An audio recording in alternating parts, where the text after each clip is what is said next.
There is a moment when thinking stops being useful. You ask yourself one question, and suddenly there are 10 more. You replay what happened yesterday. You imagine what could happen tomorrow.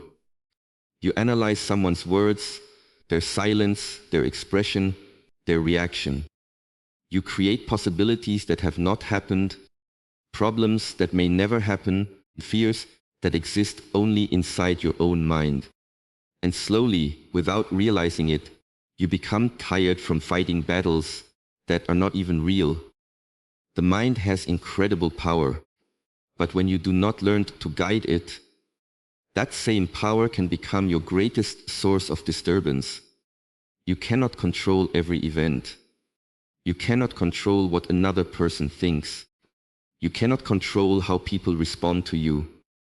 You cannot know exactly what tomorrow will bring. But you can train yourself not to be pulled away by every thought that appears. This is where inner strength begins. Calmness does not mean that you have no problems. It does not mean that nothing affects you. It means that you no longer allow every thought to become an emergency. A thought appears and you observe it. An emotion rises and you breathe. Uncertainty arrives and you remain present. You begin to understand that not every thought deserves your attention. Not every fear deserves your belief. And not every question needs an immediate answer. The mind will always produce noise. Your task is not to destroy the noise. Your task is to stop becoming the noise. So today, instead of asking yourself, what if everything goes wrong? Ask yourself, what is actually happening right now? Instead of trying to solve tomorrow, return to today. Instead of explaining everything, observe. Instead of reacting immediately, pause. Because the more you practice stillness, the more clearly you begin to see. And when you stop overthinking everything, you discover something important. Peace was never waiting for you somewhere outside. It was already within you. You simply had to stop disturbing it. Thinking is a natural ability of the human mind. It allows you to understand situations, solve problems, learn from experience, and prepare for what is ahead. But there is a difference between thinking with purpose and thinking without direction. One helps you move forward, the other keeps you trapped in the same place. This is where overthinking begins. You may believe that thinking about something again and again will eventually give you clarity. But often, the opposite happens. The more you repeat the same question without taking action, the more possibilities your mind creates. One thought leads to another. One concern becomes another concern. Soon, you are no longer trying to understand the situation. You are simply feeding the cycle. Imagine that you made a mistake. Thinking can help you understand what happened, recognize what you could have done differently, and decide how you will respond next time. That is useful thinking. But if you spend hours replaying the mistake, asking yourself why you said those words, why you reacted that way, what someone might think about you, and what could have happened if you had acted differently, you are no longer learning from the experience. You are punishing yourself with it. The past cannot be changed through repetition. The same is true about the future. Planning is useful when it helps you prepare, but worrying is different. Planning asks, what can I do? Overthinking asks, what if something goes wrong? Planning leads to action. Overthinking often leads to fear. This distinction is important because many people confuse anxiety with preparation. They believe that if they imagine every possible problem, they will somehow become safe from uncertainty. But life does not work that way. You can imagine 100 different outcomes and still be surprised by the one that actually arrives. The mind wants certainty. Life does not promise certainty. So your training is not to know everything before you move. Your training is to become calm enough to move even when you do not know everything. When you notice yourself thinking in circles, pause. Ask yourself, am I solving something right now, or am I simply repeating the same thought? This simple question can create distance between you and your mind. If there is an action you can take, take it. If there is something you need to learn, learn it. If there is a conversation you need to have it. But if there is nothing you can do at this moment, then continuing to think about it will not necessarily make the situation better. Sometimes the strongest action is to release the thought. You do not need to answer every question today. You do not need to predict every outcome. You do not need to understand every person's behavior. You do not need to know exactly how your future will unfold. You need to learn how to remain present while uncertainty exists. This is mental discipline. A calm mind is not a mind that never thinks. It is a mind that knows when thinking has served its purpose. When you begin recognizing this difference, you stop treating every thought as an instruction. A thought says, something might go wrong. You observe it. A thought says, they might judge you. You observe it. A thought says, you are not ready. You observe it. You do not have to fight the thought. You do not have to believe the thought. You simply allow it to pass without giving it control. With practice, you begin to realize that many of the things that once occupied your mind were never as powerful as you believed. The mind becomes quieter when you stop demanding certainty from life. And in that quietness, you begin to see what thinking alone could never give you. Clarity, presence, and the strength to act only when action is truly needed. One of the greatest sources of overthinking is the desire to control what cannot be controlled. The mind wants to know what will happen, how people will respond, whether everything will work out, and what the future will look like. It believes that if it thinks deeply enough, it can somehow remove uncertainty from life. But uncertainty is not a mistake in life. It is part of life. You can prepare carefully and still face something unexpected. You can speak with good intentions and still be misunderstood. You can give your best effort and still experience failure. You can treat someone with respect and still not receive the same in return. This does not mean you have failed to control your life. It means you are living in a world where many things exist beyond your control. The more you try to control those things, the more mental energy you waste. You cannot control another person's thoughts, but you can control your own response. You cannot control the past, but you can control what you learn from it. You cannot control tomorrow, but you can control what you do today. You cannot control every outcome, but you can control the quality of your effort. This is where inner peace begins to develop. Instead of asking, how can I make everything happen the way I want? You begin asking, what is actually within my responsibility? That question changes everything. When you focus on what you can control, your mind becomes more organized. You stop chasing possibilities and start dealing with reality. You stop trying to manage people's opinions and start managing your own behavior. You stop predicting every possible outcome and start preparing yourself to respond with strength regardless of what happens. This does not mean becoming careless. It means becoming intelligent with your energy. If an examination is coming, study. That is within your control. If you have made a mistake, learn from it. That is within your control. If someone has misunderstood you, communicate clearly when necessary. That is within your control. But after you have done what is yours to do, learn to let the rest unfold. This is difficult because the mind often believes that letting go means giving up. It does not. Letting go means releasing your demand for a particular outcome while continuing to give your best effort. There is a powerful difference between effort and attachment. Effort says, I will do what I can.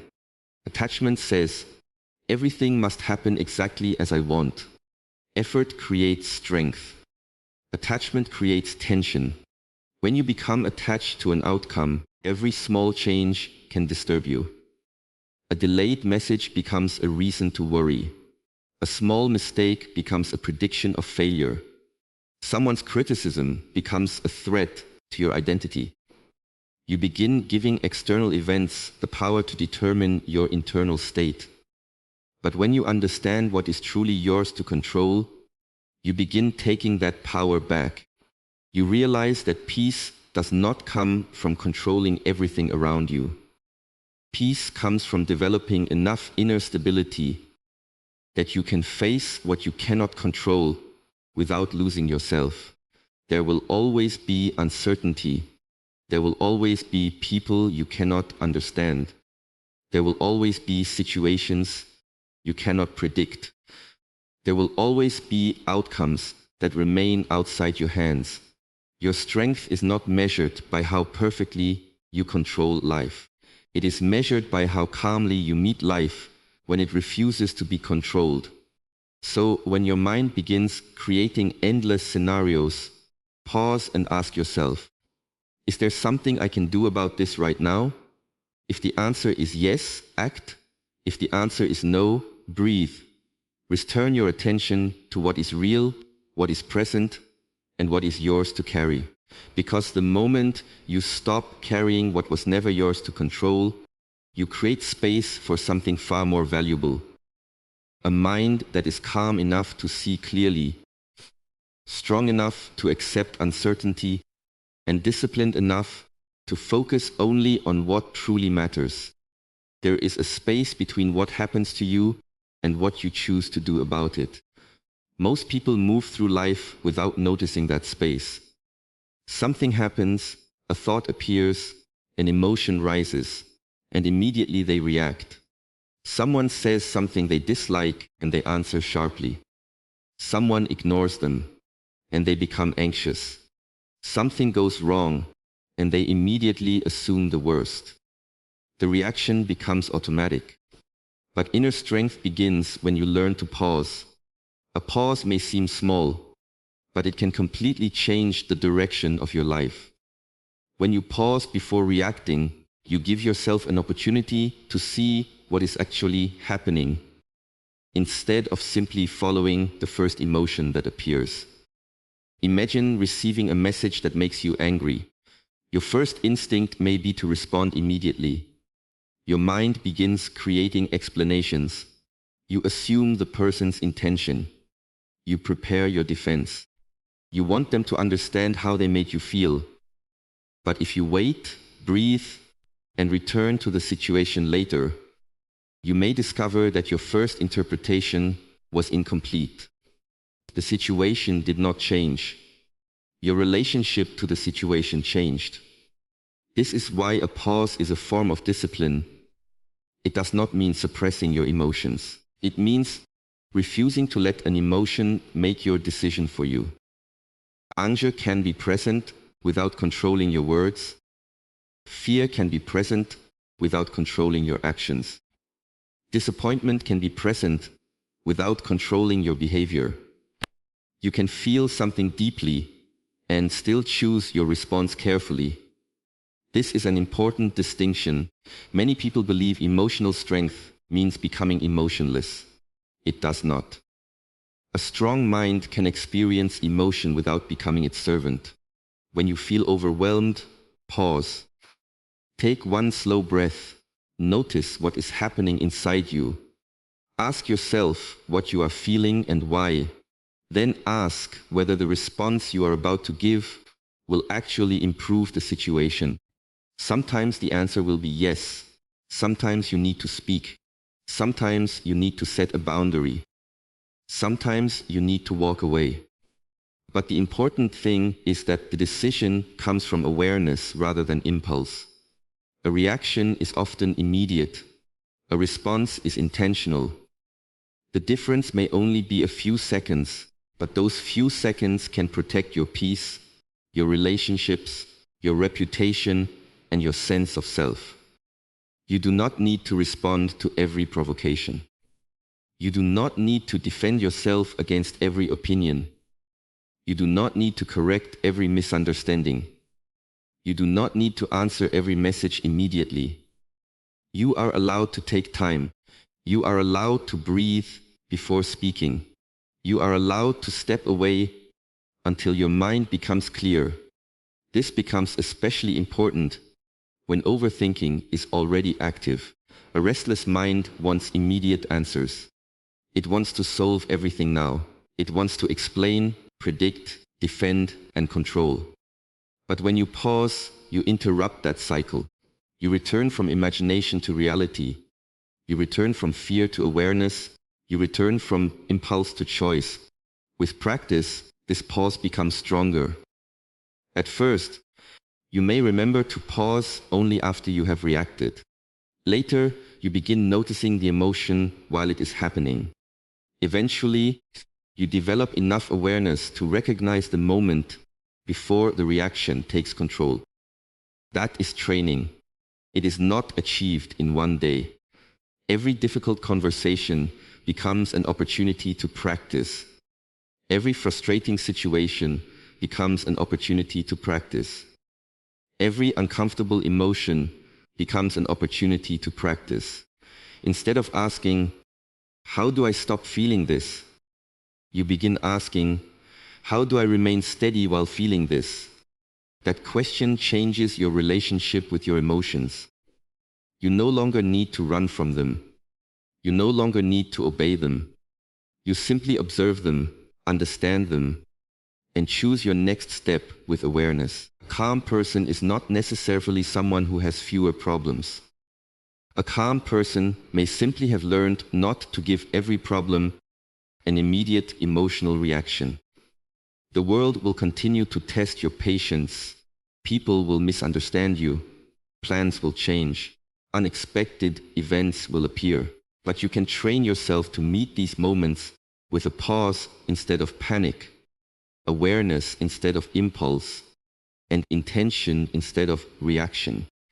And when you learn to create that small space between what you feel and what you do, you discover that you have far more control over your life than you once believed. The mind becomes restless when it constantly moves between the past and the future. One moment, you are remembering something that happened yesterday. The next moment, you are imagining what might happen tomorrow. You are physically present in one place, but mentally you are somewhere else. This is one of the main reasons overthinking becomes so exhausting.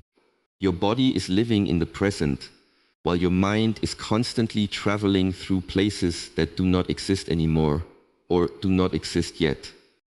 The past can teach you, but it cannot be changed. The future can be prepared for, but it cannot be completely controlled. The only place where you can actually make a decision, take an action, breathe, observe, and live is this moment. Yet being present is not always easy. Your mind will tell you to solve everything before you relax.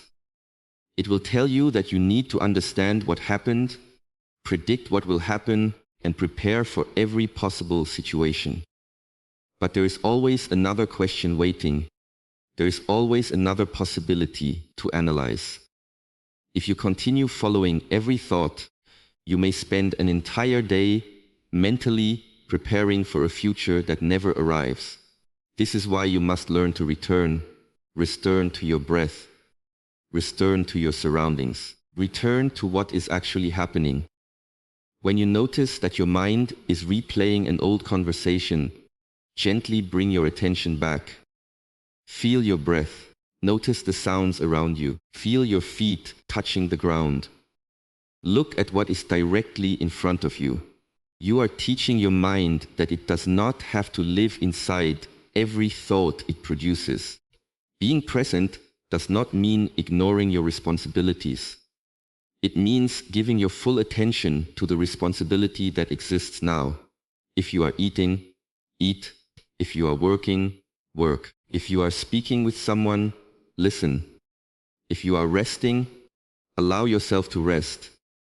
If there is a problem that needs to be solved, solve what can be solved now, instead of mentally solving the same problem 100 times. This sounds simple, but it requires discipline because distraction is constantly available.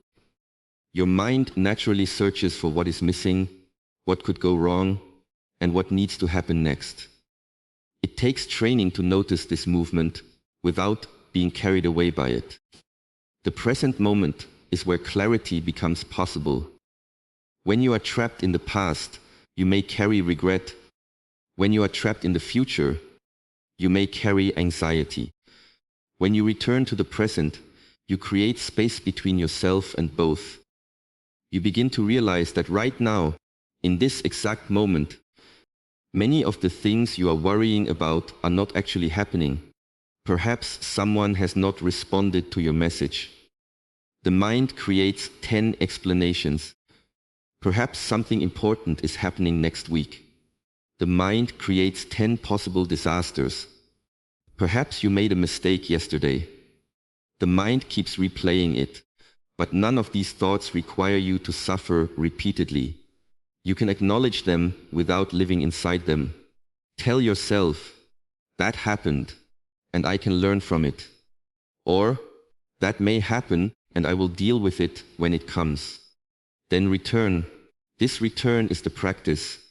You will lose focus many times. Your mind will wander. You will start worrying again. That does not mean you have failed. The goal is not to keep your mind perfectly still every second. The goal is to become aware when your attention has wandered and bring it back without judging yourself. Every return strengthens your awareness.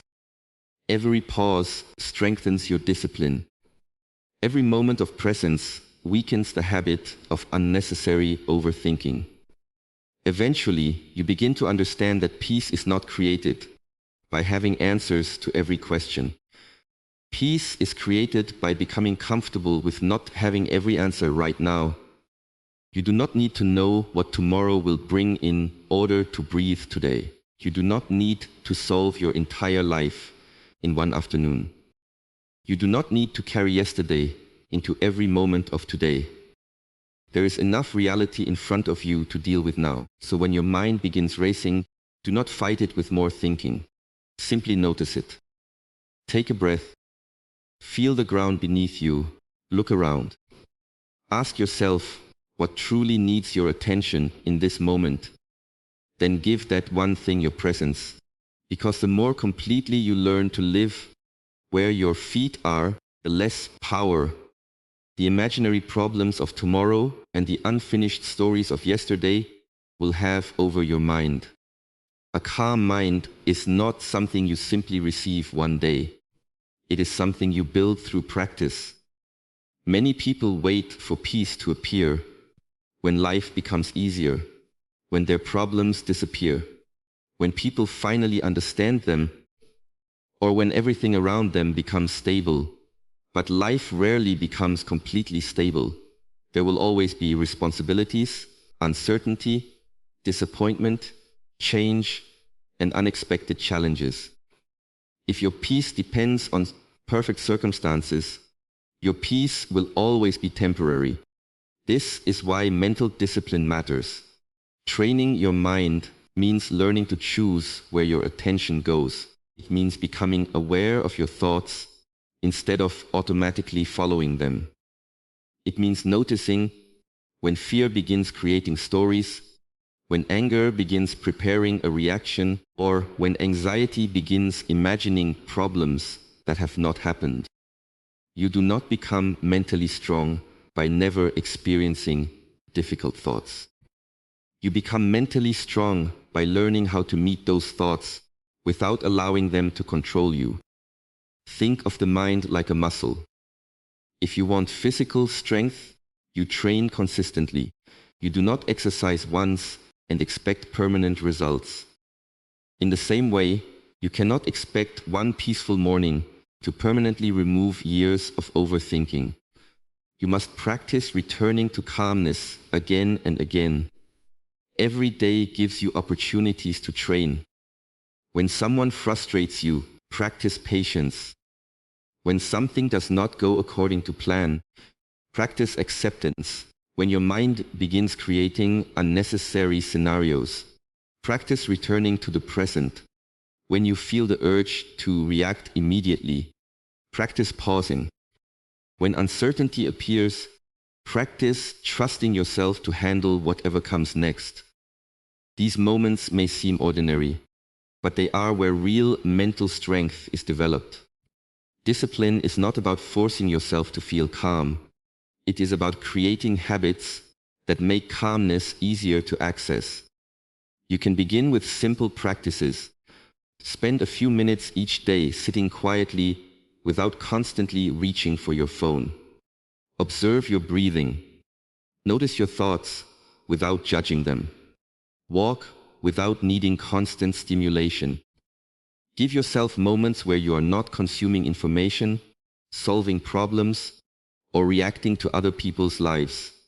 At first, silence may feel uncomfortable. That discomfort is useful. It reveals how much noise you have become accustomed to. You may discover that your mind immediately searches for something to worry about. It wants entertainment. It wants answers. It wants stimulation. But instead of escaping that discomfort, remain with it for a little longer. You are teaching yourself that you do not have to obey every impulse. This is how self-mastery develops. You begin choosing attention instead of giving it away automatically. You begin choosing your response instead of reacting from emotion.